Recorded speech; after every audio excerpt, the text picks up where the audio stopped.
Всем привет моим подписчикам.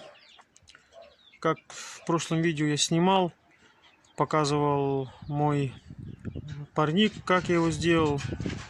В прошлом ролике было видео, что я его сделал из опорный храм. Ну, все рассказывал.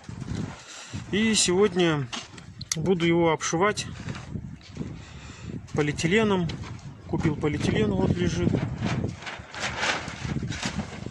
Два вида полиэтилена, один более такой плотный, другой потоньше. Плотный пойдет на крышу, а тонкие буду по краю.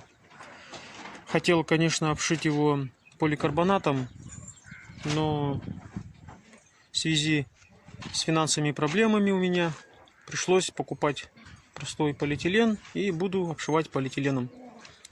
Я это уже делал, прослужило 5 лет полиэтилен. И без проблем. Ну все. Буду обшивать. Вот начал обшивать свой парник. Начал с крыши. С крыши. Эту сторону уже заделал. Но этот ветер уже достал.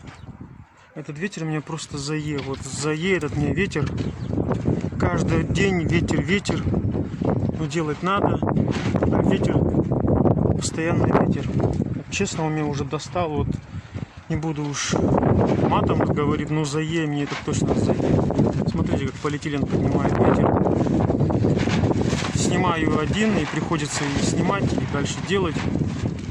Но при таком ветре экстремальном, конечно бы сейчас некоторые скажут: да дождись ты, да подожди ты, пускай ветер утихнет, сделаешь, когда ветра не будет. Ну, у нас такая местность, что у нас постоянно ветра, ветер, или ветер может утихнуть, но ненадолго, блять, ну может на час, нахуй, и то это редко, нахуй. Я же не буду выбирать: о, ветра нет, я бросаю все дела и бегу делать. Так что вот такие дела.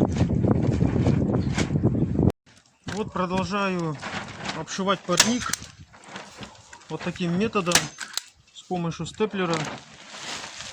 Я не стал нынче делать, ну не нынче, вот когда первый раз обшивал, я яичками обшивал, а нынче вот обшиваю вот степлером. Не знаю, что получится, но если часто делать, все, кончились скобы. Вот так у меня получилось. Степлером прошел.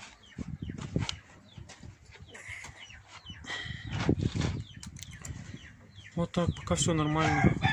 Вверху, тут еще не доделал, сейчас буду доделывать. Ну вот, обшил, только что закончил обшивать парник. Все сделал. Сейчас по кругу пройдусь, покажу. Здесь пришлось забить старую клеенку, новой не хватило. Здесь вообще мешковину забил. Ну, здесь ничего страшного. На двери, это дверь. Ну, эта дверь, она будет, как в парнике жарко, она будет так, в принципе, открыта.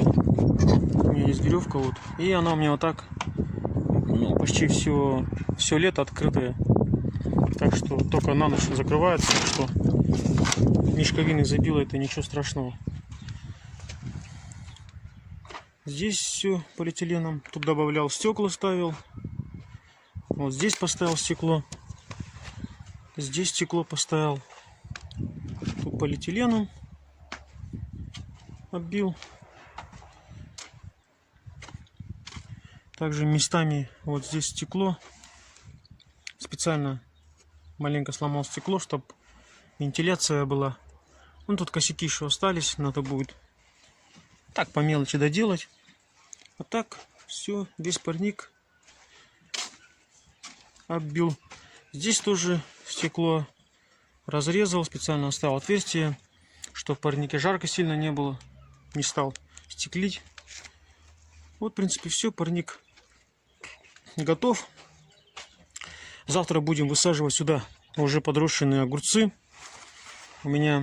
Я уже заранее посадил огурцы. Они уже выросли, вытянулись. Могу дать совет некоторым, многим садоводам, чтобы не садить. Многие так делают. Я думаю, заранее садят огурцы дома, садят и уже подрощенные огурцы высаживают. То кто куда, кто парник, кто на грядке. Я вот парник. То есть что так я засниму это, покажу. Я к чему это говорю? Что почему заранее это садят? Конечно, это элементарно, то что уже подрощенные огурцы будут. И, конечно же, они раньше дадут, огурцы уже будут намного раньше, чем вы посадите, пока семена посадите в землю, пока они прорастут, а здесь уже процесс пойдет быстрее. Так что я сниму это, покажу. Вот парник готов. Посмотрим, насколько хватит этот полиэтилен, который я купил. Полиэтилен я не брал, слишком толстый. Так, средний он. Есть тонкий, средний и толстый. Я вот взял средний.